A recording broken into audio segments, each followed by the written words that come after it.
ازيكم عاملين ايه؟ يا رب تكونوا بخير.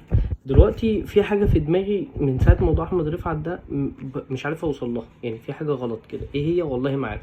بس يعني ايه، بس انا يعني قعدتش معاكم كده وانتوا تقولوا لي رايكم ايه. ممكن تكونوا انتوا ايه بتفهموا ايه اكتر او كده. دلوقتي احمد رفعت راح ماتش بتاع افريقيا، ومن افريقيا راح على الامارات وسافر.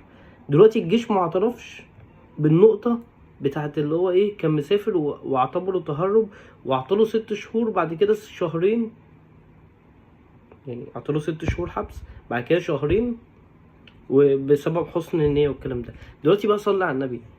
اصلا لو انا جاي كده بدي قرار حكم، انا دلوقتي احمد رفعت تهرب من الجيش، تمام، انا معاك تهرب، بس بواسطة مين؟ يعني بواسطة مين؟ يعني مين اللي وافق له اللي هو يسافر؟ يعني هل يعني اصلك ده مش مواطن عادي، ده بيلعب كورة، وبيلعب كورة ماضي عقد في فريق مصري، وفريق المصري ده هو اللي وافق اللي هو يروح لوحدة إعارة. يعني حتى مش بيع مثلا وعقده خلص والكلام ده، لا، ده هو وافق اللي هو يروح عليه إعارة. السبب بقى هنا بقى يعني انا حاسب احمد رفعت بس؟ انا يعني انا مثلا انا، ولا انا بحاسب اللي ليا وخلاص؟ طب ما هو سافر ليه؟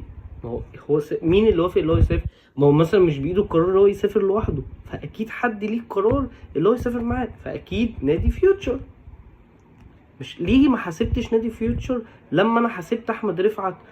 يعني ما هو كده كده احمد رفعت اتحاسب، هنا اتحاسب، ليه بقى ما حسبتوه؟ يعني ما حسبتش السبب اللي ورا احمد رفعت اللي هو نادي فيوتشر؟ ليه ما اتحسبش؟ يعني انا حسبت احمد رفعت، هو تقريبا بيقولوا 6 شهور، بعد كده شهرين، والنادي طلع الجيش ده دخل وقال لك هيتدرب عندنا عشان ده لاعب منتخب مصر. ليه بقى انا في الوقت ده ما حسبتش المسؤول عند نادي فيوتشر؟ ليه؟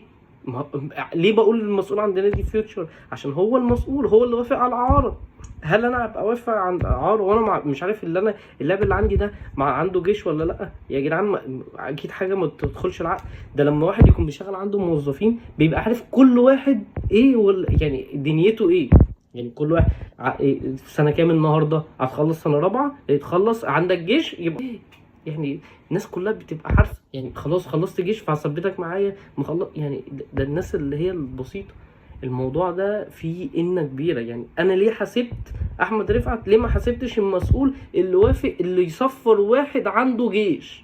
ليه ما حسبتش المسؤول اللي هو اللي هو وافق اللي صفر حد عنده جيش؟ بالنسبة لخطاب المعايشة أو القرار المعايشة ال3 شهور ده أصلا اترفض من الجيش، يعني ما توافقش بيه.